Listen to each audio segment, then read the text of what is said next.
Business क्या होता है?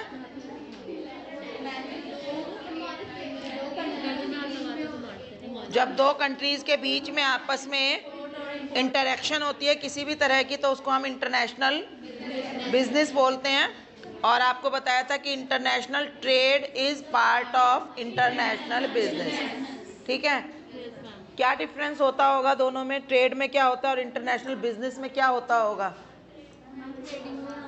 हाँ बोलो। पोर्ट, पोर्ट के थ्रू, और दूसरी कंट्री में बेचना एक्सपोर्ट। ठीक है, तो इस चैप्टर में आप डिटेल में करोगे इंपोर्ट एंड एक्सपोर्ट के बारे में। और इसके अलावा इंटरनेशनल बिजनेस में इंपोर्ट एंड एक्सपोर्ट किया अगर बना बनाया सामान तो वो हो गया इंटरनेशनल ट्रेड। ठीक है, लेकिन इंटरनेशनल बिजनेस करने का और भी तरीका है। ठीक है, जिसे हम कहेंगे कि हमने अगर इंटरनेशनल बिजनेस करना है तो हमने export and import of services भी होने लगा है। Export and import of services कैसे होगा? कि जब हम किसी एक कंट्री के सिटीजन्स दूसरी कंट्री के लोगों की सर्विसेज लेंगे। बता सकते हो कैसी सर्विसेज? टेक्नोलॉजी ट्रांसफ़र हो गया, और दूसरी कंट्री में आप पढ़ने गए तो क्या लेकर आ रहे हो? वहाँ पेमेंट करके आ रहे हो, तो एजुकेशन। और बताओ इससे रिलेटेड? टूरिज्म, बिल्कुल ठीक। और आजकल हॉस्पिटलाइजेशन, हॉस्पिटैलिटी जो है ना, मेडिकल जिसको कहते हैं, मेडिकल टूरिज्म बहुत ज़्यादा चल रहा है। ठीक है, वो तो एक्सपोर्ट इंपोर्ट के थ्रू हो गया। कॉल सेंटर्स, ठीक है, नॉलेज प्रोसेस आउटसोर्सिंग होती है आजकल। ठीक है, कस्टमर केयर सर्विसेज होती हैं, back end service, front end services. तो when the person of one country is servicing the person of other country, then it is called export और इंपोर्ट ऑफ सर्विसेज। ठीक है, तो ये पहले भी था। ये जो एक्सपोर्ट एंड इंपोर्ट जो इंटरनेशनल ट्रेड है, ये तो बहुत पुराने ज़माने से चला आ रहा है। आपने एसएसटी में भी पढ़ा होगा, है ना? पढ़ा है आपने किसी ज़माने में? जहाज़ों में आते थे। आपने आर्य जो थे उस वक्त भी आया था, आपने पढ़ा होगा। फिर यहाँ तक्षशिला और नालंदा जब यूनिवर्सिटी थी तो आपने पढ़ा होगा बौद्ध धर्म के बहुत सारे जो है डिसिपल्स आते थे यहाँ पर स्टडीज़ करने। तो इंटरनेशनल सर्विसेज भी थी, इंटरनेशनल ट्रेड भी था। अब जो लेटेस्ट तरीका चल रहा है वो चल रहा है लाइसेंसिंग एंड फ्रेंचाइजिंग, और इसके अलावा contract manufacturing. Licensing, franchising and contract manufacturing में क्या होता है कि एक कंट्री का जो मैन्युफैक्चरर है वो दूसरी कंट्री के मैन्युफैक्चरर से सामान बनवा लेता है अपनी टर्म्स एंड कंडीशंस पर। अब कोई फॉरेन मैन्युफैक्चरर किसी लोकल मैन्युफैक्चरर की हेल्प लेकर प्रोडक्शन करता है। लोकल मतलब किसी दूसरी कंट्री का मैन्युफैक्चरर। जैसे मैंने आपको बताया था कि आजकल ऑप्टिमाइजेशन का टाइम है, यानी कि हर व्यक्ति अपनी ही कंट्री में अगर रिसोर्सेज महंगे हैं या लेस अवेलेबल हैं, मतलब स्केरसिटी में हैं या कंपैरेटिव स्केरसिटी में होंगे तो नेचुरल बात है कंपैरेटिवली कॉस्टली भी होंगे, है ना? तो जो मैन्युफैक्चरर्स हैं अपने बिजनेस को एक्सपेंड करने के लिए दूसरी कंट्री से की हेल्प से प्रोडक्शन करते हैं। प्रोडक्शन करने के लिए क्या करते हैं वो कि वो दूसरी कंट्री में लाइसेंस दे देते हैं। लाइसेंस किस चीज़ का दिया जाता है? अपनी टेक्नोलॉजी का। अपनी टेक्नोलॉजी शेयर कर सकते हैं। करने के लिए या तो दूसरी कंट्री में मैन्युफैक्चरिंग के लिए लाइसेंस दे देते हैं। लाइसेंस देने का मतलब अपनी टेक्नोलॉजी शेयर करते हैं in return of sum money. तो एक तरह से उनका जो technology throughout the world फैल जाती है। या अपनी फ्रेंचाइजी दे देते हैं। फ्रेंचाइजी जैसे मैंने आपको इंटरनल ट्रेड में बताया था कि एक ही कंट्री के मैन्युफैक्चरर भी दे सकते हैं, लेकिन दूसरी कंट्री के मैन्युफैक्चरर्स भी सर्विस प्रोवाइडर्स एक्चुअली में फ्रेंचाइज देते हैं। कि जैसे मैंने अभी आपको काफ़ी एग्जांपल्स बताए थे इंटरनेशनल ब्रांड्स के, जो दूसरी कंट्रीज़ में अपनी ब्रांचेस खुलवाते हैं थ्रू फ्रेंचाइज। वो उनको अपनी टर्म्स एंड कंडीशंस बताते हैं, अपनी शर्तों पर उनसे फाइनेंस उनका होता है, लेकिन बिजनेस ऑपरेट करने की जो पॉलिसी होती है वो फ्रेंचाइजर की होती है, जिसने अपना नेम दूसरे व्यक्ति के साथ शेयर किया है। तीसरा तरीका होता है कॉन्ट्रैक्ट मैन्युफैक्चरिंग। कॉन्ट्रैक्ट मैन्युफैक्चरिंग में क्या होता है कि एक कंट्री का जो मैन्युफैक्चरर है वो दूसरी कंट्री के जो है सर्विस प्रोवाइडर को, कॉन्ट्रैक्ट मैन्युफैक्चरर को अपने टर्म्स एंड कंडीशन, अपने डिज़ाइन, अपनी क्वालिटी, अपनी स्पेसिफिकेशन पर सामान मैन्युफैक्चर करने का ऑर्डर दे देता है, कॉन्ट्रैक्ट दे देता है। ठीक है, वो व्यक्ति केवल उसके लिए मैन्युफैक्चरिंग करता है, अपना वो करता है क्या, जो इन्वेस्टमेंट है वो लोकल कॉन्ट्रैक्टर की होती है, कॉन्ट्रैक्टी बोलेंगे। लोकल जो कॉन्ट्रैक्टी है जिसने काम करना है वो अपनी कैपिटल इन्वेस्ट करता है और बदले में वो जो स्पेसिफिकेशंस वो देता है सारी, कौन, फॉरेन का जो मैन्युफैक्चरर है, उसके लिए वो सामान मैन्युफैक्चर करता है। जो फॉरेन मैन्युफैक्चरर है जिसने कॉन्ट्रैक्ट दिया था वो आकर उसकी क्वालिटी चेक करता है और क्वालिटी चेक होने के बाद अगर वो क्वालिटी टेस्ट पास कर लेता है प्रोडक्ट, तो उस प्रोडक्ट पर फिर ब्रांडिंग किसकी होती है, जिसने ऑर्डर दिया था। तो ये कॉन्ट्रैक्ट पर मैन्युफैक्चरिंग हो गई। इसमें जितना भी सामान बनेगा उस ब्रांड का, वो व्यक्ति जिसने कॉन्ट्रैक्ट दिया था वही उसको खरीदेगा। ठीक है, यानी कि जो बनाने वाला व्यक्ति है वो उस सामान को अपने नाम से सेल नहीं कर सकता। ठीक है, इसके अलावा फॉरेन में जाने का एक तो ये हो गया ना तरीका, भी आपने अपने बिजनेस सीक्रेट्स शेयर किए लेकिन साथ में अपना नाम चलाया, आप एक्सपेंड हो गया आपका business.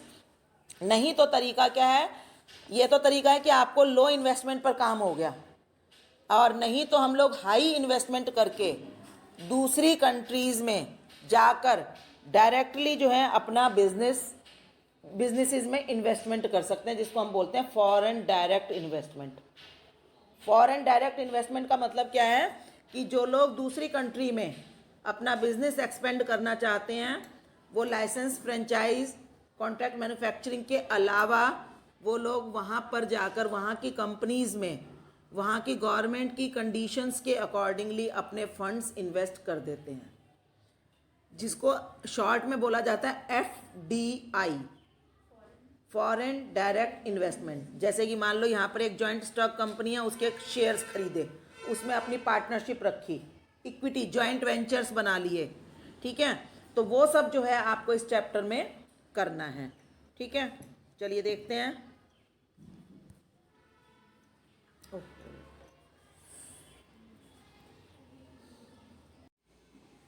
Meaning of international business, जैसा कि आपको स्क्रीन पर ही दिख रहा है, manufacturing and trading beyond the geographical boundaries of a country. Manufacturing and trading, देखो दोनों वर्ड आ गए ना इसमें, मैन्युफैक्चरिंग कर रहे हो साथ में ट्रेडिंग कर रहे हो, या मैन्युफैक्चरिंग या ट्रेडिंग कर रहे हो, उस सबको हम कहेंगे international business. Beyond the geographical boundaries of the country is known as international business. The development of communication technology and infrastructure etc. makes it possible। कि आजकल ये इंटरनेशनल बिजनेस बहुत ज़्यादा बढ़ रहा है। रीज़न क्या है उसका, क्या कारण है, डेवलपमेंट ऑफ कम्युनिकेशन। आज जो है कम्युनिकेशन बहुत इजी हो गया है। ठीक है, हम लोग आजकल बहुत आसानी से किसी भी कंट्री में कम्युनिकेट कर पाते हैं। आजकल वेबसाइट्स के थ्रू इंफॉर्मेशन का एक्सचेंज बहुत इजी हो गया है, ईमेल्स के थ्रू बहुत इजी हो गया है, वीडियो कॉल्स, टेली कॉन्फ्रेंसिंग वगैरह जो होने लगी हैं उससे कम्युनिकेशन बहुत आसान हो गया है। सोशल मीडिया को हम लोग बिज़नेस में नहीं यूज़ करते, बिज़नेस में प्रॉपर हमें जो है अपना ऑथेंटिकेटेड मीडिया यूज़ करना होता है। टेक्नोलॉजी को एक्सचेंज करना बहुत आसान हो गया है, एंड आज टेक्नोलॉजी इतनी बढ़ चुकी है। ठीक है, सब आजकल इंटरनेट टेक्नोलॉजी इतनी बढ़ गई है, और साथ में इंफ्रास्ट्रक्चर डेवलपमेंट हो गई है, जैसे आने जाने में सुविधाएं हो गई हैं, फ्लाइट्स चल गई हैं। ठीक है, हर कंट्री अपने यहाँ इस तरह का वातावरण, एटमॉस्फेयर बना रही है कि उसके यहाँ ज़्यादा से ज़्यादा फॉरेन बिजनेस भी हो, फॉरेन यानी कि हमें इंटरनेशनल एडवांटेज मिले। हर कंट्री जो है अपनी पॉलिसीज़ इस तरह की बना रही हैं जिसके कारण इंटरनेशनल बिजनेस बहुत ज़्यादा एक्सपेंड हो रहा है अब। इंफ्रास्ट्रक्चर का मतलब होता है कि जो आपने कोई काम करना है तो आपको जो काम आपने करना है वो तो करना है, लेकिन आपको साथ में फैसिलिटीज़ चाहिए। जैसे अगर आप पढ़ाई करना चाहते हो तो आप पढ़ाई करोगे तो बताओ इंफ्रास्ट्रक्चर क्या होना चाहिए? आपके पास बिल्डिंग हो उसकी प्रॉपर, आपको प्रॉपर लाइटिंग मिले, आपको टीचर्स मिलें, आपको बुक्स मिलें, यानी कि वो फैसिलिटीज़ जो आपको बेसिक चाहिए, ज़रूरी है, उसके बिना, और वो आपके अपने कंट्रोल में नहीं है। ठीक है, इसको आपने पढ़ा होगा 10th में भी। सोशल इंफ्रास्ट्रक्चर अलग होता है। सोशल इंफ्रास्ट्रक्चर यानी कि आपके सराउंडिंग्स के लोग आपको उस काम को करने में सपोर्ट कर रहे हो, है ना। और एक आपका इकोनॉमिक इंफ्रास्ट्रक्चर हो गया, यानी कि जो हम बिल्ड कर सकते हैं। सोशल इंफ्रास्ट्रक्चर तो लोगों में एजुकेशन के थ्रू हम कर सकते हैं, है ना। और ये हमारा हो गया economic infrastructure which can be build. अब बिजनेस के लिए इंफ्रास्ट्रक्चर फैसिलिटीज़ क्या होंगी? Power, availability of power, transportation, ठीक है, रोड्स, कम्युनिकेशन, है ना, availability of technology, government rules, जो कि किसी भी बिजनेस की डेवलपमेंट के लिए, उसको प्रॉपर कंडक्ट करने के लिए ज़रूरी है।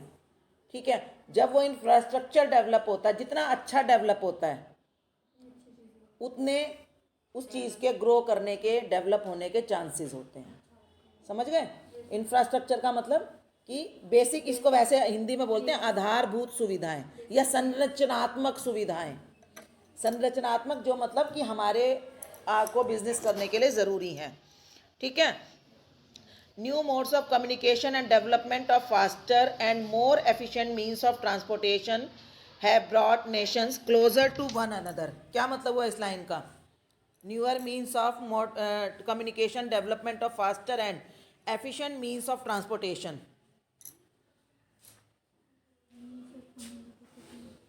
बताओ, नए तरीके आ रहे हैं ना कम्युनिकेशन के, और फास्टर मोड्स ऑफ ट्रांसपोर्टेशन। आजकल तो ड्रोन्स आ गए हैं ट्रांसपोर्टेशन के लिए, मतलब इंसान की ट्रांसपोर्टेशन नहीं हो रही बट सामान की तो हो रही है ना। ठीक है, और मतलब खूब एयरलाइंस का डेवलपमेंट हो गया है, जगह जगह एयरपोर्ट्स बन गए हैं, हर कंट्री दूसरी कंट्री के साथ कनेक्टेड है ना। तो जैसे जैसे ये चीज़ें, सुविधाएं बढ़ती जा रही हैं, वैसे वैसे इंटरनेशनल बिजनेस भी बढ़ता जा रहा है। ठीक है, as a result of which trade between them can take place. Following the are the main reasons behind international business. देखो क्या क्या मेन रीजंस हैं कि क्यों इंटरनेशनल बिजनेस पर दूसरी कंट्रीज भी, सभी कंट्रीज क्यों ध्यान दे रही हैं। उसका पहला रीजन है unequal distribution of natural resources. Unequal distribution of natural resources मतलब कि हर कंट्री जो है अलग अलग तरह के रिसोर्स में जो है मोर एडवांटेज पर है देन अदर कंट्री। हो सकता है ऐसा?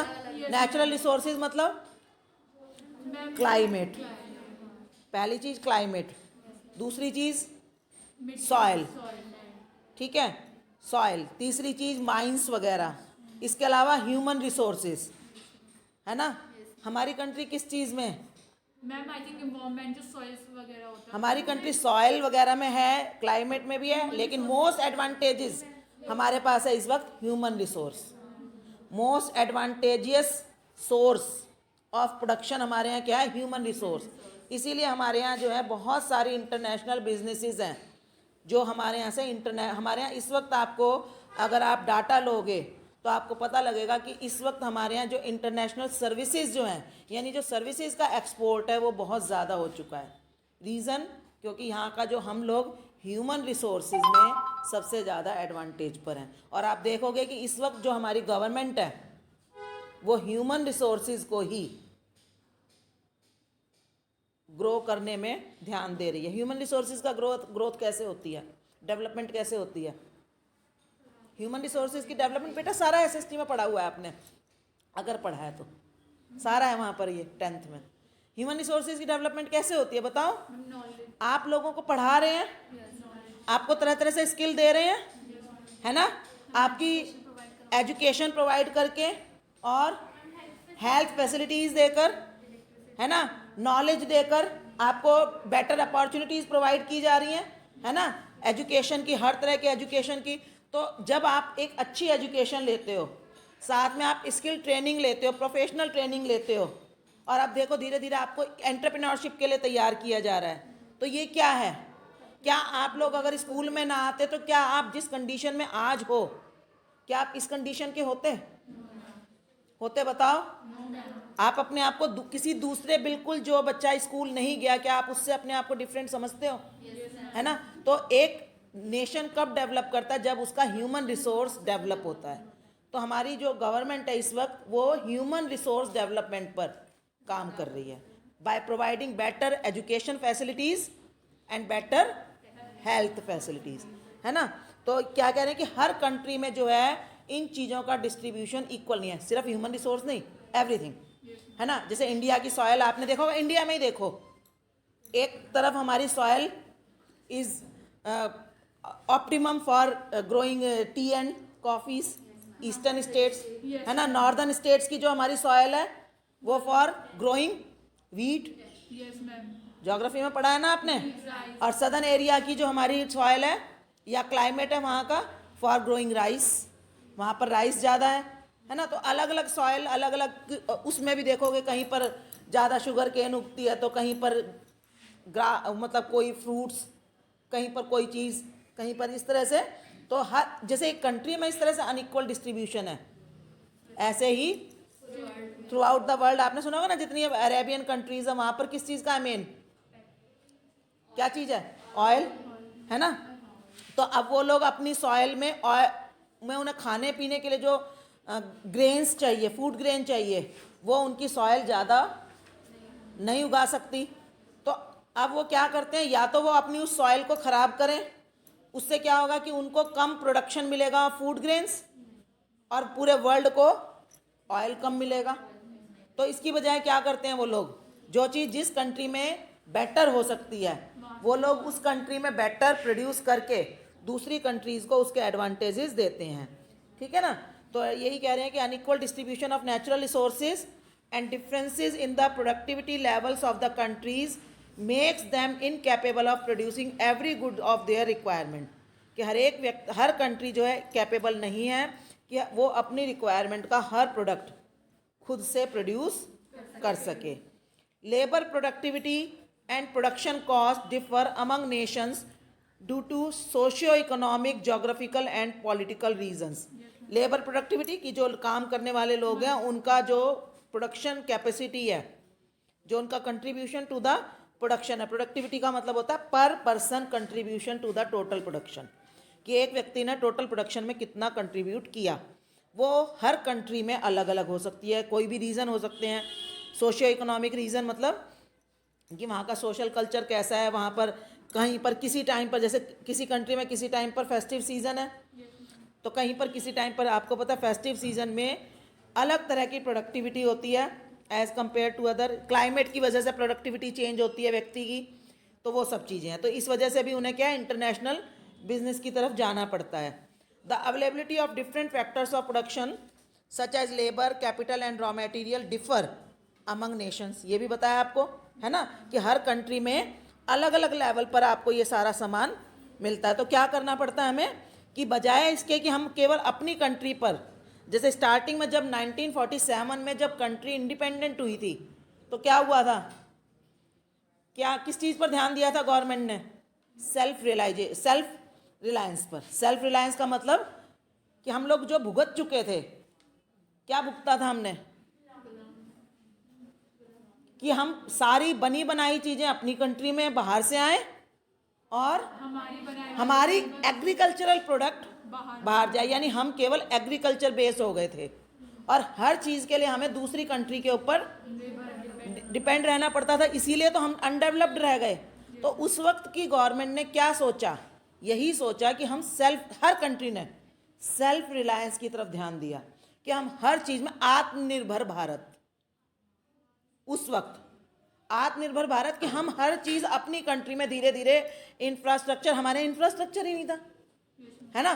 तो 1956 की जो पॉलिसी मैंने आपको डिटेल में समझाई थी, उसमें क्या था, यही तो था कि गवर्नमेंट जो है 1956 की जो इंडस्ट्रियल पॉलिसी लाई थी, उसमें सेल्फ रिलायंस की तरफ उन्होंने ध्यान दिया था कि कंट्री में इंफ्रास्ट्रक्चर डेवलप हो और जितनी भी चीज़ें प्रोडक्शन के मतलब हमें कंजम्पशन के लिए चाहिए धीरे धीरे इंडिया में ही बनने लग जाए।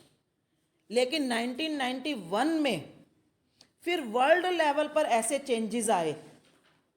आपको पता होगा 1991 में बहुत ज़बरदस्त क्राइसिस हुआ था, नॉट ओनली वर्ल्ड, मतलब not only in India, India में तो बहुत ही ज़्यादा हुआ था, लेकिन वर्ल्ड लेवल पर भी हाईली क्राइसिस वो टाइम था। उस वक्त गल्फ वॉर चल रही थी, उस वक्त बहुत ज़्यादा प्रॉब्लम्स थी। उस वक्त जो है हमारे यहाँ मेजर चेंज हुआ था, धीरे धीरे सभी कंट्रीज में। फिर WTO वर्ल्ड ट्रेड ऑर्गेनाइजेशन की कंपल्शंस आई कि कहा गया कि फिर क्या होने लगा था कि कंट्रीज़ क्या एक दूसरे को डोमिनेट करने लग गई थी। कैसे कि वो अपनी शर्तों पर माल एक्सपोर्ट करें, कि हम एक्सपोर्ट तो करेंगे, इंपोर्ट नहीं करेंगे। मान लो डेवलप्ड कंट्रीज़ ये कहें जी हम तो आपको सिर्फ सामान बेचेंगे, आपसे खरीदेंगे नहीं, तो हमारे पास उनसे खरीदने के लिए पैसा कहाँ से आएगा? हमें फॉरेन एक्सचेंज चाहिए ना। तो इस तरह के इसको कहते थे यूनिलैटरल एग्रीमेंट्स होने लग गए थे कि जो डेवलप्ड कंट्रीज़ थी वो अंडर डेवलप्ड या डेवलपिंग कंट्रीज़ को अपनी शर्तों पर सामान दे रही थी। तो इस चीज़ को रोकने के लिए WTO ने इस तरह के एग्रीमेंट्स करवाए कि बायलैटरल ट्रेड होना चाहिए, मल्टीलैटरल ट्रेड होना चाहिए, यानी कि अगर आप सामान एक्सपोर्ट कर रहे हो तो आप इंपोर्ट करने पर भी बैन नहीं लगाओगे। तो जो है कंट्रीज़ में ये बैन्स खुले, free trade off goods and services start हुआ, ठीक है। और धीरे धीरे हम सेल्फ रिलायंस से आपस में ग्लोबल इकोनॉमी की तरफ बढ़ने शुरू हुए। समझ में आया कि किस तरह से चेंज आए? शुरू में सेल्फ रिलायंस होकर ये अब ये है कि हम लोग पूरी तरह से कंप्लीटली किसी दूसरी कंट्री पर डिपेंडेंट भी नहीं है, लेकिन हम कंप्लीटली इंडिपेंडेंट भी नहीं है कि सब कुछ हमारे यहाँ ही बन रहा है, ठीक है। तो जैसी ज़रूरत है उसके अकॉर्डिंगली, अगर हम कंप्लीटली डिपेंडेंट हो गए तब भी तो प्रॉब्लम है ना। वहीं पर कोई प्रॉब्लम हो जाए तो हम लोग, ऐसा नहीं है कि हम लोग उस चीज़ की स्केर्सिटी हो, लेकिन हम कंप्लीटली इंडिपेंडेंट भी नहीं है। तो देखो अब आपको कंसेप्ट ऑफ इंटरनेशनल बिजनेस इस चैप्टर के ओवरव्यू में मैंने समझाया था कि इंटरनेशनल ट्रेड होता है कि a product which is sold to a buyer in the global market is called an export.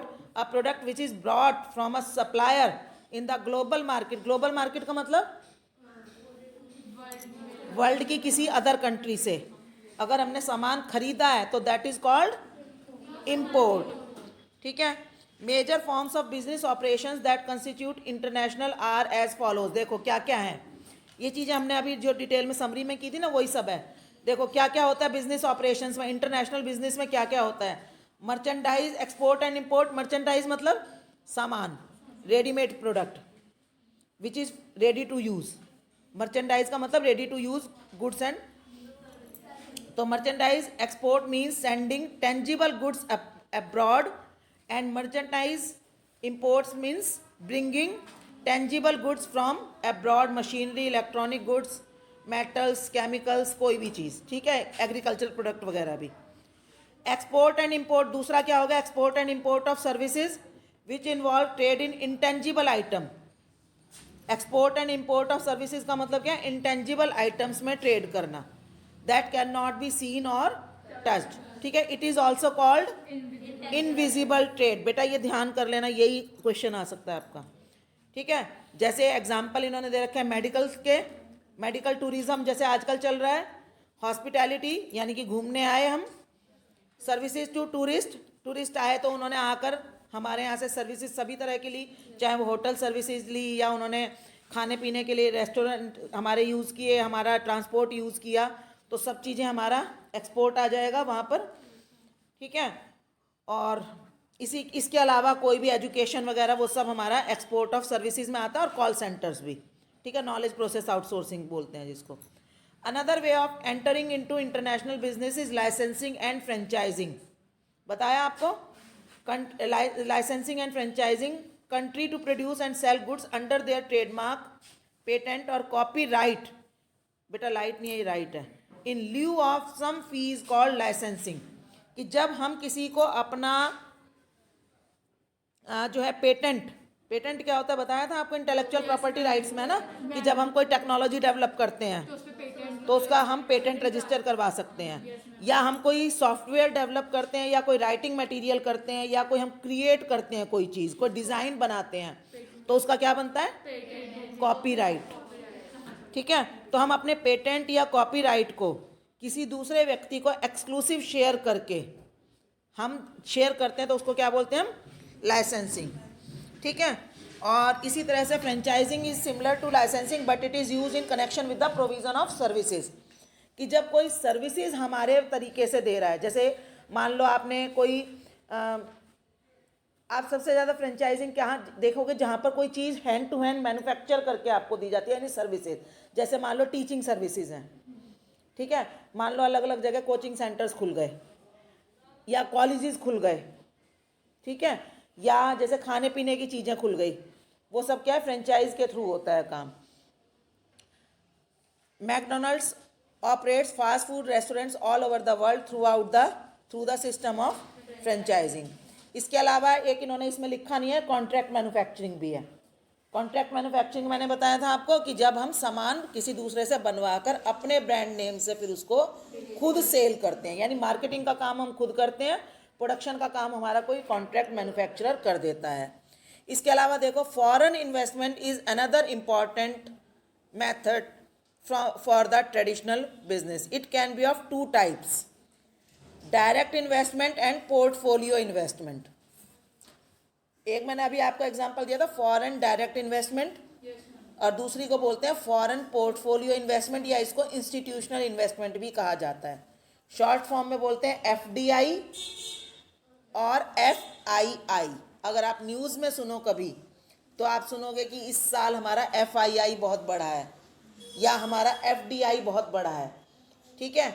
FDI का मतलब होता है जब हम डायरेक्टली किसी बिजनेस में कॉन्ट्रैक्ट करके, एग्रीमेंट करके वहाँ की इक्विटी शेयर करते हैं, ठीक है, डायरेक्टली उस कंपनी की एसेट्स में लंबे समय के लिए पैसा इन्वेस्ट करते हैं, ठीक है, तो that is called foreign direct investment. देखो, direct investment takes place when a company directly invest in property such as plant and machinery in foreign countries with a view to undertake production and marketing of goods, ठीक है, कि वो किसी country में जाकर directly invest करती है। Directly invest करती है मतलब जब वो कंपनी बन रही है या जब वो कंपनी एक्वायर की जा रही है तो डायरेक्टली उसकी एसेट्स एंड लायबिलिटीज़ को वैल्यू करके डिसीजन लिया गया, एग्रीमेंट हुआ कि हम आपके बिजनेस में इतना % इक्विटी शेयर कर रहे हैं, ठीक है, या एज लोन हम शेयर कर रहे हैं, तो उसको कहते हैं फॉरेन डायरेक्ट इन्वेस्टमेंट, ठीक है। Invest in property such as plant and machinery in foreign countries with a view to undertake production and marketing of goods and services in those countries. It provides the investor a controlling interest it provides an investor a controlling interest in the foreign country. क्या मतलब हुआ इस line का, controlling interest? Controlling interest मतलब कि जब वो वहाँ पर डायरेक्टली जाकर इक्विटी ले रही है, इक्विटी लेना मतलब वहाँ पर उस कंट्री को कंट्रोल कर, ठीक है। इसके बाद under portfolio investment a company makes investment by acquiring shares और providing loans to a foreign company and earns income by way of dividend और इंटरेस्ट ऑन, तोड़ वर्ड गलत लिखा हुआ है, इंटरेस्ट ऑन लोन होगा, ठीक है, ये थोड़ा सा पोर्ट मेटेरियल में ये प्रॉब्लम है। तो ये क्या है कि इसमें जब पोर्टफोलियो इन्वेस्टमेंट होती है ना, उसमें क्या है, वो मार्केट से शेयर, वो लोग खुद एज एन इन्वेस्टर नहीं होते। जैसे यहाँ की कोई म्यूचुअल फंड है या कोई इंश्योरेंस कंपनीज है जिसका काम ही अलग अलग कंपनीज में पैसा लगाकर वहाँ से केवल डिविडेंड लेना और इंटरेस्ट लेना है, ठीक है, तो उसको कहते हैं, वो क्या करती हैं, दूसरी कंपनी के जो चलती हुई कंपनी है उनके शेयर्स कुछ समय के लिए खरीदती हैं और ज़रूरत पड़ने पर उनको ओपन मार्केट में सेल भी कर देती हैं। तो वो लोग उसमें डायरेक्टली कंट्रोल नहीं लेती, उसका कुछ छोटा पार्ट वो केवल शेयर्स के रूप में उसमें इन्वेस्ट करती हैं और मतलब वेट करती हैं कि अगर शेयर्स की प्राइसेस बढ़ती हैं, बेनिफिशियल होता है तो वो उसको सेल भी कर सकती हैं, ठीक है। चलिए, बेनिफिट्स क्या क्या है इंटरनेशनल बिजनेस के, नेशंस एंड बिजनेस फर्म्स दोनों को बेनिफिट्स हैं। सबसे पहले हम बात करेंगे बेनिफिट्स टू नेशन। पहला फायदा देखो क्या है, it helps a country to earn foreign exchange which can be used for importing various goods from abroad. बताया ना आपको कि अगर हमें दूसरी कंट्री से सामान इंपोर्ट करना है, खरीदना है, तो हमें क्या चाहिए, फॉरेन एक्सचेंज चाहिए, यानी फॉरेन करेंसी में पेमेंट होती है। तो वो फॉरेन करेंसी हमारे पास कहाँ से आएगी? जब हम दूसरी कंट्री में किसी और कंट्री से एक्सपोर्ट करेंगे, वहाँ पर माल एक्सपोर्ट करेंगे, वो लोग हमें फॉरेन करेंसी में पेमेंट करेंगे, उस करेंसी को से फिर हम सामान एक्सपोर्ट कर सकते हैं, इंपोर्ट कर सकते हैं, सॉरी। तो अगर हमें अपने बिजनेस के लिए टेक्नोलॉजी चाहिए ख़ास तौर पर, या कोई हमें रॉ मटेरियल चाहिए, मशीनें चाहिए, नॉलेज चाहिए, तो उसकी पेमेंट के लिए हमें पहले अपने हाथ में फॉरेन एक्सचेंज का होना ज़रूरी है। तो इंटरनेशनल बिजनेस के में किसी भी कंट्री को एंटर करना ज़रूरी है। फिर सेकंड है, it leads to specialisation of a nation in the production of those goods which can be produced by it in the most effective way, effective and economical manner. क्या मतलब हुआ इस लाइन का, बताओ? स्पेशलाइजेशन ऑफ अ नेशन, कि जब हम किसी चीज़ के स्पेशलिस्ट हो जाते हैं तो क्या होता है? स्पेशलिस्ट हो जाने से क्या होता है बताओ? एक तो होता है कि हम हर तरह का काम कर रहे हो, ठीक है, कभी कुछ, जैसी हमारी ज़रूरत है सारी ज़रूरतों को खुद पूरा कर रहे हो। उसकी बजाय हम केवल एक ही ज़रूरत को पूरा करने में लग जाएं। आपने देखा स्पेशलिस्ट किसी चीज़ के सुने हैं? हाँ, स्पेशलिस्ट जैसे डॉक्टर हो गए, एक तो जनरल डॉक्टर हो गए, एक स्पेशलिस्ट हो गए। इस वक्त मैं आपको बिजनेस स्टडीज़ पढ़ा रही हूँ, तो मैं स्पेशलिस्ट हूँ इस सब्जेक्ट की आपके लिए। टीचर्स तो बहुत सारे हैं, बजाय इसके मैं आपको कभी कुछ पढ़ा रही होती, तो दोनों में क्या डिफरेंस आपको लगता है? स्पेशलिस्ट होने से स्पेशलाइजेशन का क्या बेनिफिट है? उस चीज़ की मुझे ज़्यादा एक्सपीरियंस हो गया, क्योंकि मैं उसी चीज़ को, उसी फील्ड, उसी काम को बार बार करने से हमारी एक्सपर्टीज़ बढ़ जाती है। हम उसी चीज़ को कम समय में ज़्यादा इफेक्टिव वे में कर सकते हैं, है ना? कोई भी चीज़, कोई भी काम, एक ही काम को आप मान लो आप एक रोड पर ड्राइविंग कर रहे हो, लगातार एक ही रूट पर ड्राइविंग कर रहे हैं, तो हम ज़्यादा सही तरीके से उस ड्राइविंग उसको कर सकते हैं, लेस रिस्क पर हम काम कर सकते हैं। काम की स्पीड बढ़ जाती है, क्वांटिटी एंड क्वालिटी दोनों इंक्रीज हो जाती हैं। मतलब क्या, क्वांटिटी भी बढ़ गई और क्वालिटी भी इम्प्रूव हो गई, है ना? तो ये फ़ायदा हर नेशन को भी होता है। जब एक नेशन एक ही पर्टिकुलर चीज़ को या कुछ ही चीज़ों को जिसमें उसको एडवांटेज है, जिसको वो बेस्ट तरीके से और एट लेसर कॉस्ट कर सकता है, जब वो उस काम को करता है तो वो स्पेशलिस्ट हो जाता है, जिससे उसको खुद को भी बेनिफिट है। खुद को क्या बेनिफिट है? उसकी ज़्यादा इनकम होगी, है ना? और उस इनकम से वो उन ज़रूरती चीज़ों को खरीद सकता है जो उसके यहाँ नहीं बनाई जा रही। और उसको भी बेनिफिट है जिसके यहाँ ये चीज़ें महंगी पड़ती, लेकिन वो दूसरी कंट्री की हेल्प से उन चीज़ों को अच्छी क्वालिटी का और एट लोअर प्राइस वो उसको ले सकता है। तो दोनों को बेनिफिट हो गया ना। It helps a nation in improving it's growth prospects. इससे ग्रोथ प्रोस्पेक्ट्स बढ़ते हैं ना, उनका व्यवसाय जो बिजनेस है वो अपने ज़्यादा से ज़्यादा प्रोडक्शन उन चीज़ों की कर पाते हैं जिनको वो कर सकते हैं, ठीक है? तो इससे वहाँ पर एम्प्लॉयमेंट अपॉर्चुनिटीज़ भी बढ़ जाती हैं।